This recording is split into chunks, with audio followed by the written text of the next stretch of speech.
Hello guys, welcome back to my YouTube channel Anurul GK Master. Anurul GK Master অন্য এটি video লৈ আপোনালোকক সকলোকে স্বাগতম জনাইছোঁ। আজি দেখাম আপোনালোকক যে বিভিন্ন এক্টৰ বিষয়ে দেখাম। তো বিভিন্ন এক্টৰ বিষয়ে আপোনালোকক এই YouTube চেনেলৰ জৰিয়তে দেখাম। তো আপোনালোকে ভিডিওটো সম্পূৰ্ণৰূপে চাব, কোনো স্কিপ নকৰাকৈ চাব। Important legislation act Indian forest act 1927 চনত হৈছিল। ৰিপ্ৰেজেণ্টেশ্যন অফ পিপল এক্ট এইটো কিমান চনত হৈছিল? 1951 চনত হৈছিল। চিটিজেনশ্বিপ এক্ট 1955 1955 চনত চিটিজেনশ্বিপ এক্ট হৈছিল। ষ্টেট ৰিকগনাইজেশ্যন এক্ট 1956 1956 চনত ষ্টেট ৰিকগনিশ্যন এক্ট হৈছিল। আৰ্মড ফ'ৰ্চ এক্ট আফছাৰ সম্পূৰ্ণ অৰ্থ হৈছে আৰ্মড ফ'ৰ্চ স্পেচিয়েল এক্ট, এইটো হৈছিল 1958 চনত। ইনকাম টেক্স এক্ট 1961 যিটো টেক্স আমাৰ ইনকামৰ ওপৰত হৈছিল। আনলফুল এক্টিভিটিজ এক্ট UAPPA এইটো কিমান চনত হৈছিল? 1967 চনত হৈছিল। ওয়াইল্ড লাইফ প্রোটেকশন এক্ট এইটো কিমান চনত হৈছিল? এইটো 1972 চনত হৈছিল।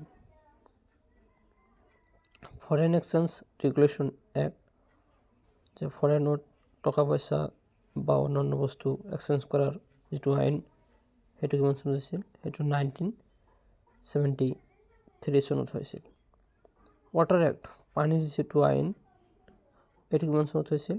1974 1974 চনত হৈছিল। ফৰেষ্ট কনজাৰভেশ্যন এক্ট মানে বন সংৰক্ষণ আইন এইটো কিমান চনত হৈছিল? 1980 চনত। আৰু ইয়াত কেইটামান এক্ট আছে। নেশ্যনেল ছিকিউৰিটি এক্ট বা ৰাষ্ট্ৰীয় যিটো সুৰক্ষা আইন, কৰ্মী সুৰক্ষা আইন এইটো কিমান চনত হৈছিল? 1982 চনত। আৰু এয়াৰ এক্ট এইটো কিমান চনত হৈছিল? 1981 চনত হৈছিল। এনভাইৰনমেণ্ট এক্ট পৰিৱেশ সুৰক্ষা আইন যিটো সেইটো কিমান চনত হৈছিল? 1986 1986 চনত হৈছিল। প্ৰিভেনশ্যন এক্ট প্ৰিভেনশ্যন কম্পিলেশ্যন এক্ট এইটো কিমান চনত হৈছিল? 1980 চনত। Provision of the panchayat act পেচা যিটোৰ জৰিয়তে আমি পঞ্চায়তৰ কথা পাতিব পাৰি এইটো কিমান চনত হৈছিল? 1996 চনত। ফৰেন এক্সচেঞ্জ মেনেজমেণ্ট এক্ট চমুকৈ FEMA foreign exchange management act এইটো কিমান চনত হৈছিল? 1999 চনত। তো এক্টৰ ভিডিঅ'টো এইখিনি আছিল।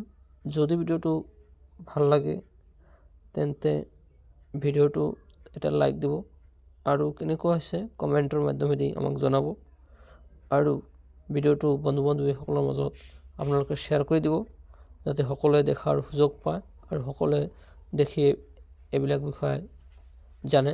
এইবিলাক বিষয় কম্পিটিটিভ এক্সামৰ কাৰণে খুবেই গুৰুত্বপূৰ্ণ বিষয়, এইবিলাক আহিয়ে থাকে। তো আৰু এটা কথা যে মোৰ ইউটিউব চেনেলটো আপোনালোকে ছাবস্ক্ৰাইব কৰিবলৈ নাপাহৰিব। GK মাষ্টাৰ আনোৱাৰুল ইউটিউব চেনেলটো আপোনালোকে ছাবস্ক্ৰাইব কৰিবলৈ নাপাহৰিব। ছাবস্ক্ৰাইব কৰিলে কি হয়, আমালোকৰ ভিডিঅ' দিয়াৰ উৎসাহ বাঢ়ি যায় আৰু ওচৰত থকা বেল আইকনটো আপোনালোকে প্ৰেছ কৰিব যে নটিফিকেশ্যন যিটো বেল আছে সেইটো দিলে কি হ'ব যে মই দিয়া ভিডিঅ'টো আপোনালোকে লগালগ পাই যাব। তো আজি ভিডিঅ'টো ইমানেই আছিল। পৰৱৰ্তী ভিডিঅ'ত আপোনালোক সকলোকে লগ পাম। ধন্যবাদ। জয় অসম, জয় হিন্দ।